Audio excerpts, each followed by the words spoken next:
नमस्कार मैत्रिणींनो, मी ईश्वरी स्वागत करते तुमच्या सगळ्यांचं पुन्हा एकदा एका नवीन व्हिडिओमध्ये.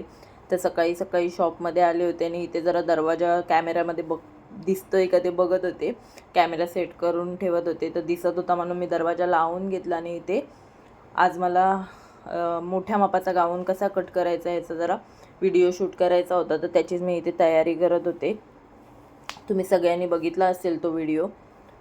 त्याच्यामध्ये मोठ्या साईजचा गाऊन कट करून दाखवला आहे मी. तर त्याचं जरा इथे प्रिपरेशन करत होते, कसं काय करायचं. शॉप माझं खूप छोटं आहे त्याच्यामुळे जरा प्रॉब्लेम येतो. व्हिडिओला अँगल वगैरे बसत नाहीत, नीट दाखवता येत नाही, कारण की लांबून शूट करायचं म्हटल्यावरती कॅमेरा थोडा लांब धरावा लागतो आणि लांब धरताच येत नाही कारण की लगेचच भिंत येते. त्याच्यामुळे जेवढं जमेल तेवढं, तरी पण शक्य होईल तेवढं हे करते. ते झाल्याच्यानंतर ती शूटिंग करून झाली त्याच्यानंतर मी जवळपास 5 गाऊन शिवल्या. त्याच्यानंतर हे 2 गाऊन मला कट करायचे होते, ह्याचा पण व्हिडिओ करायचा होता.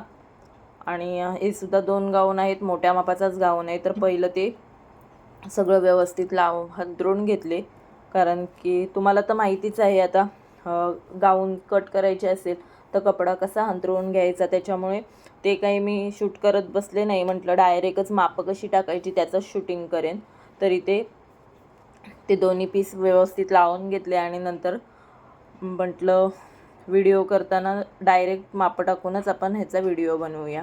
तर व्हिडिओ करायला घ्यायच्या अगोदर म्हटलं कंटाळा आला होता अँगल वगैरे व्यवस्थित लावण्याचा, कारण की खूप ॲडजस्ट करावं लागतं. कॅमेरा इकडून तिकडे, छोटा शॉप असल्यामुळे आणि मी एकटीच असते त्याच्यामुळे सारखं कॅमेऱ्यात वगैरे बघावं लागतं, दिसतंय का, व्हिडिओ व्यवस्थित शूट होतोय का, सगळंच बघावं लागतं. तर ते पहिलं म्हटलं बाजूला ठेवते आणि ते ह्या ज्या सकाळपासून शिवून झालेल्या गाऊन होत्या त्या काच करायला द्यायच्या होत्या. तर ते व्यवस्थित घडी मारून घेत होती, कारण की आमचे काचवाले जे दादा आहेत त्यांना जर प्रॉपर व्यवस्थित घडी घालून दिली नाही तर ते ओरडतात. ते म्हणतात ज्याला काच करायचे तो गळ्याचा भाग फक्त वरती ठेव आणि पूर्ण गाऊनची घडी घालून पाठव. असे खुले गाऊन दिले की ते खूप ओरडतात, म्हणतात काम जरासंच असतं पण एवढ्या मोठ्या गाऊन खोलून वगैरे काच करावी लागते, खूप टाईमपास होतो. मग त्यांनीच मला आयडिया दिली की फक्त गळ्याचा भाग वरती ठेवायचा आणि त्याची अशी घडी घालून घ्यायची, म्हणजे काच करताना फक्त ती पट्टी उचलली जाते आणि घडी जशीच्या तशी राहते. तर त्यांनी ती आयडिया दिल्यापासून मी ते गाऊन तसेच घडी मारून देते. आणि खूप छान हे गाऊन होते, डिझाईन वगैरे खूप मस्त होती. तुम्ही बघताय, दिसत असेल तुम्हाला, खूप छान डिझाईन होती. कलर वगैरे सुद्धा खूप छान निवडले होते त्या ताईने, मस्तच वाटत होते शिवल्याच्या नंतर. सगळ्याचा पॅटर्न एकच आहे पण तरीसुद्धा प्रत्येक गाऊनला तिचा असा वेगळा टच आहे, त्याच्यामुळे त्या खूप गाऊन सुंदर दिसत होत्या. त्या झाल्याच्यानंतर मला 2 गाऊन अर्जंटमध्ये शिवायच्या होत्या, ज्या मी तिथे शूट करण्यासाठी अंतरून ठेवलेल्या आहेत. त्या गाऊन मला रात्री 10:30 वाजेपर्यंत द्यायच्या होत्या आणि अजून माझ्या त्या कटिंगही करून झालेल्या नाही आहेत. तर घेतल्या मी त्या, बरोबर कट करून झाल्या आणि 6:15 वाजून गेले होते.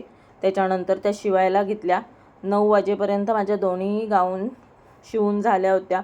शिवतानाचा व्हिडिओ मी नाही बनवला, कारण की अर्जंट होत्या गाऊन आणि परत कॅमेरा वगैरे सेट करत बसणं, अँगल लावत बसणं, त्याच्यामध्ये खूप टाईमपास होतं. त्याच्यामुळे मी ते काही शूटिंग वगैरे केलं नाही. या गाऊन मी आता तुम्हाला दाखवते. खूप मोठं माप आहे, 50 इंचाच्या ह्या 50 इंच चेस्ट असलेल्या या गाऊन आहेत आणि त्याच्यामध्ये मी पूर्ण अक्की राहीन असं तुम्हाला दाखवत होते. 2 राहतील माझ्यासारख्या. दोन्ही गाऊन खूप छान झाल्या होत्या आणि खूप मस्त एकदम लूज त्यांना जशा पाहिजेत तशा मी शिवल्या होत्या. आता त्यांनी त्या गावाला घेऊन जाणार होत्या, त्यांनी घालून बघितल्या, मला सांगितलं सुद्धा खूप मस्त झाले आहेत, मस्त एकदम लूज झाले आहेत नेहमीच्या गाऊनपेक्षा.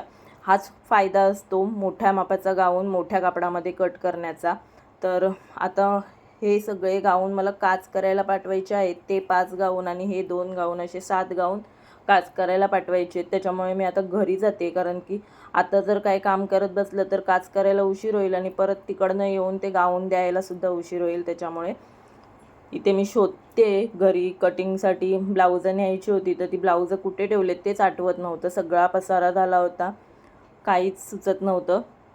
तर भेटले एकदा फायनली मला ब्लाऊज पीस आणि आता हे सगळं घेऊन मी घरी जाणार आहे. तुम्हाला जर माझा आजचा हा व्लॉग आवडला असेल तर लाईक करायला विसरू नका. चॅनलवर नवीन असेल तर सबस्क्राईब करा आणि हाईप करायलासुद्धा विसरू नका.